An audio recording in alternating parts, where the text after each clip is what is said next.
Hey guys, welcome back to the C&J show. I have my favorite gin and juice right here, and I have my sister Nee.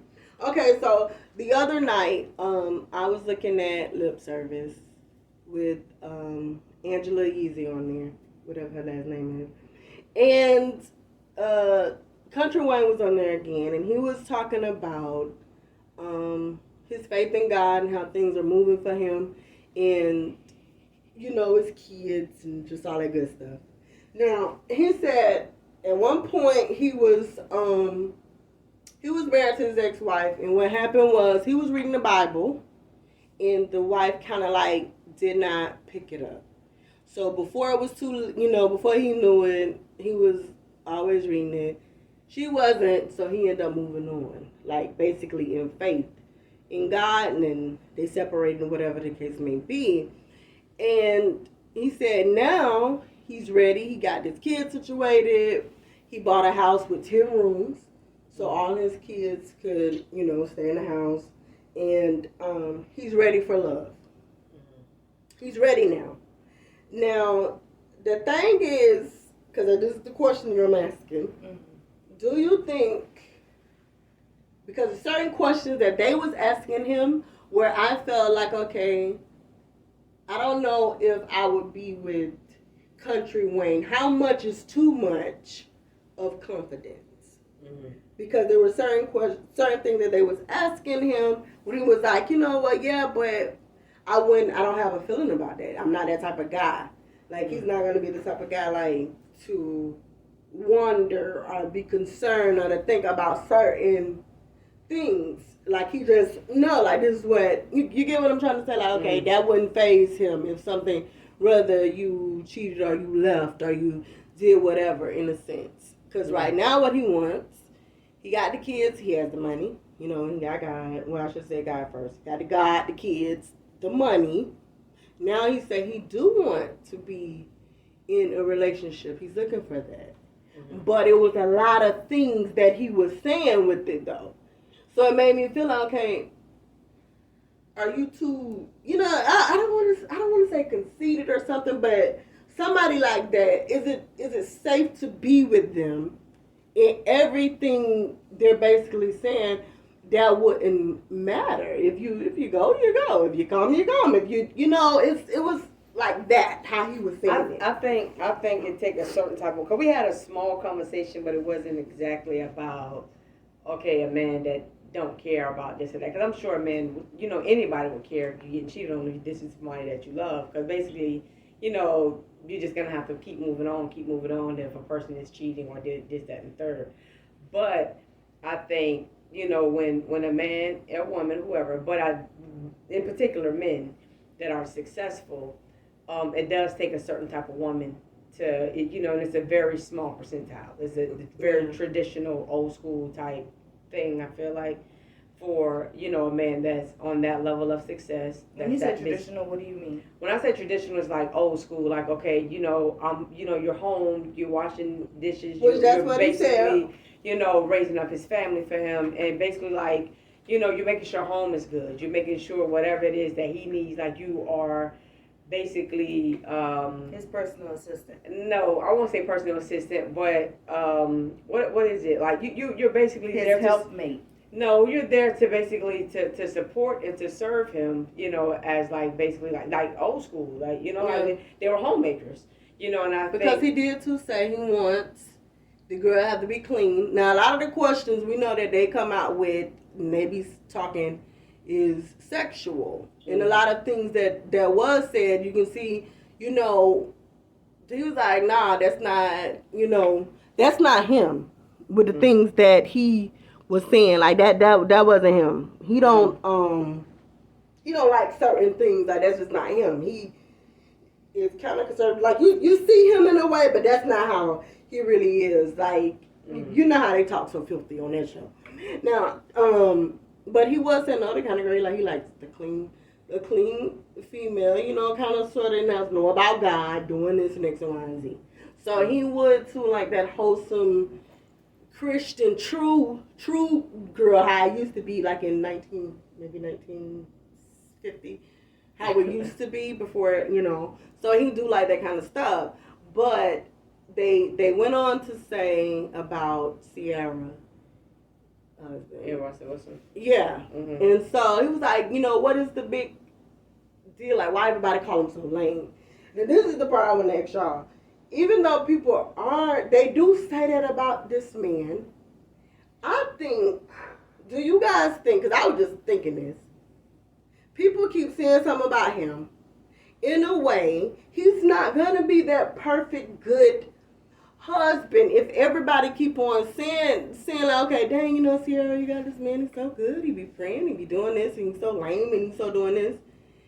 Do you think he can really get inside of his head one day, like, ain't nobody, they'll never expect for me to cheat, because everybody, like, already considered me to be so lame. I think everybody has the potential to cheat. Everybody got the potential to cheat. I think you don't cheat more for, first of all, if he's a man of integrity, you don't want to break that. Right, you don't want to be looked at as a liar and a cheater. You want to be looked at as somebody. I'm gonna keep my word. I'm wholesome. Righteous. I'm disciplined. Like I'm not just out here because I see somebody that I'm gonna just go fall to the ground for them or that's a weakness. Yeah, it's weak. And you lack discipline or what I'm saying, whatever. So I think I don't think it has a whole bunch to do with cheating, and also I think. What people don't understand too, I think cheating has more to do with the love that you have for the person. Like, you don't want to hurt that person. It's not that people are not. No, I disagree. I think it is. Cheating has more to do with the love that you have for yourself. If you don't love yourself, you're going to go out and you're going to cheat. Cheating has nothing to do with your partner. You could love your partner to death and still cheat on them because you're missing something on the inside that you feel like this next person I cheat with, or this next person that gives me this, that whole honeymoon phase, because that's all cheating is. Mm-hmm. It's the honeymoon phase that's restarted. You have this new spark with this person that maybe, dwindled with, your actual person. Too, if we want to say it, and let's be truthful, I want to say it, because I know some people like this. Let's look at it in the sense of drugs, right? Mm-hmm. If you and your youth or anybody that got hooked on drugs, a lot of people that got hooked on drugs, it wasn't because something was going on wrong in their life. And this was like, I was really down at this time and this one died and this. It was in my studio, or it was at a party, or my friends was doing this. I just tried it. Mm-hmm. But you didn't know how strong it was till it hit you. Now you're stuck. So you didn't do it because you was at a low point. You did it because at the time, your surroundings. So whether somebody introduced, like, yeah, just go ahead and hit that pipe real quick, or to get this whatever. That's still not a weakness though. In terms of not being able to say no to that or falling for that pressure or whatever it is, or that temptation. Because it's temptations all around us. It doesn't become a weakness until it happens a couple of times. So if we're out right now, Jen. No, seriously, listen. No, seriously. If we're out right now, I can't call you a crackhead. You can't call me. In the sense of drugs. Within the sense of drugs. And it still relates to even the sense of in your relationship. If right now we're out, and I just said, okay, hey, JENERENE, y'all want to take some strawberry lemonade? And I'm good. But I'm like, girl, try this. And you see that it's good and you actually like it, you're not no crackhead. You're not really that yet. But Cynthia, you can get hooked on just doing it. And I think and this is what I'm saying. Now listen. Cheaters. Mm-hmm. Everybody have a reason. And not all the time it's not for the person. It don't have nothing to do with you, with how you feel. Sometimes, guess what? It's just that easy to do. You can walk out the door and this is hard. So, and two guys, I want to say this. Listen, you pray about, and I asked my mom this one time, like, dang, should women pray if you got you a good husband and like he look real good, or should a man pray if he got them a good fine wife? They go out the door that they don't do anything. Mm-hmm. And so, mom was like, nah, you shouldn't, because you ain't gotta pray for that. That's your husband and wife, whatever. And I said, no. I know how the world works. I'll be praying. Because if you know how somebody look, it's your flesh is very sensitive. And you can go and get into some stuff, especially when you look good and you don't have to do much and people start coming. One day you got almost, Jesus, I'm wearing glasses. I got my shades on. I don't want to look at this. I don't. And you're almost But running. I think it comes a point. I think it comes a point, right? Once you get used to certain things, and I think you just have to know quality over quantity, right? You're gonna have to learn that eventually one day, right? Because it's like, okay, you're gonna meet a whole bunch of guys, that's gonna find you attractive and probably just want to sleep with you, right? Of course. And then you're gonna meet the same for men. You're gonna meet the same amount of women, if not more, especially these days. Yeah. That just want to sleep with you because you look good or whatever, and the quantity is ridiculous. Yeah. But when you know that you have quality or whatever, you're not gonna be sitting up here even trying to, like, okay, well, if I jeopardize this, and we've all been in that situation where we've cheated, and the headache and the strain it causes to try to rebuild trust. Yeah. And rebuild. So what made you? So what? That you think that they're going well, but it's not going well because now those questions come out. Like, I don't know what lie I told you. I don't know what did I say? Did I say because I don't know. I don't remember where I said I was at. Wherever I said I was at, that's where I was at. But it's just rebuilding trust, those arguments that come from out of nowhere, just so many things that just come from breaking trust of somebody that you care about. You're gonna have to rebuild that. Yeah. Meanwhile, these people is back on with their life. That's what I'm saying, right? I think when you get to a certain level in your relationship where this person's happiness matters more than your temporary pleasure, I think you have really surpassed a certain thing because, a lot of times, we're out. We see people that look good all the time. Mm-hmm. And that's as far as that go. Like, dang, this person look good or whatever. And then it's like, okay, that's where it ends. It's not, okay, I want to sleep with this person or maybe I should flirt with them a little bit or whatever it is. You know what? The reason to that, okay, this is how I look at it. Nanique, you said, okay, it's quantity and it's this and it's this. Only way a person see what they got is the person they got cheated on have to have enough strength to leave.